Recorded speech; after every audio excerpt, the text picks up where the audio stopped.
வணக்கம் 7 Winstar technology. இப்போ பார்க்குற வீடியோன்னு பார்த்தீங்கன்னா மொபைல் ஸ்க்ராப் போர்டை பற்றி தான் பார்க்க போகிறோம். இப்போ மொபைல் சர்வீஸ் ட்ரைனிங் எடுக்கணும் அப்படின்னு சொன்னால், அது கற்றுக்கணும் அப்படின்னு சொன்னால் கண்டிப்பாக நம்மளுக்கு மதர் போர்டு வேணும். அந்த போர்டை வச்சு நம்ம ட்ரைனிங் எடுக்க முடியும். அப்போ அந்த போர்டு தேவைப்படுறவங்க வந்து பார்த்திங்கன்னா என்னோடய நம்பரை காண்டாக்ட் பண்ணுங்கள். ஸ்க்ராப் போர்டில் வந்து மெமரி ஐசி தவிர மற்ற எல்லா ஐசியுமே இருக்கும். ஒரு குறிப்பிட்ட மாடல் வந்து நம்மகிட்ட இருக்குது. வேண்டுறவங்க நம்ம வாட்ஸ்அப் நம்பரை காண்டாக்ட் பண்ணிட்டு நீங்கள் ஆர்டர் பண்ணிக்கலாம்.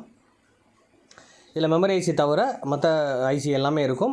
அதேமாதிரி பெரும்பாலும் இந்த சீல்டு பிளேடு பிரிக்காமல் தான் இருக்கும். பவர் சப்ளை மற்ற விஷயங்கள் எல்லாமே நீங்கள் வந்து வேறு மொபைலுக்கு வந்து சேஞ்ச் பண்ணி நீங்கள் ரெடி பண்ண கூட வாய்ப்பு இருக்கும். இது இருக்கக்கூடிய இந்த மாடல் ஃபுல்லாக கொடுத்துருக்கேன். இந்த மாடல் எது தேவையோ நீங்கள் என்னோடய நம்பருக்கு காண்டாக்ட் பண்ணி ப்ரைஸ் கம்மியான ப்ரைஸ் தான். நீங்கள் ட்ரைனிங் கான்செப்டுக்காக ஸ்க்ராப்புக்கு தான் இந்த போர்டு யூஸ் பண்ணுறேன். வேண்டுறவங்க என்னோடய நம்பரை காண்டாக்ட் பண்ணுங்கள். இந்த வீடியோ உங்களுக்கு பிடிச்சிருந்தா லைக் பண்ணுங்கள், ஷேர் பண்ணுங்கள், கமெண்ட் பண்ணுங்கள், சப்ஸ்கிரைப் பண்ணுங்கள், பெல் பட்டனை மறக்காமல் கிளிக் பண்ணுங்கள். Thank you friends.